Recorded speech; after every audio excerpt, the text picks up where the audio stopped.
Hello everyone, how are you doing? Satiel here and welcome back with another quick tutorial. In today's tutorial I'm gonna show how to check your Windows PowerShell version. Go to the start menu and type PowerShell. Right click and select run as administrator. If you receive a user account control, click left on yes. And copy the command in the description below of this video or type $.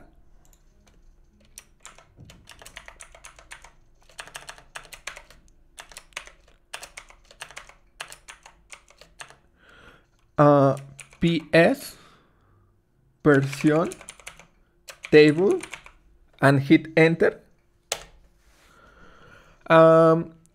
And this is the result. PowerShell version 5.1.9041.1320. And thanks for watching. Don't forget to subscribe and see you in the next video. Goodbye.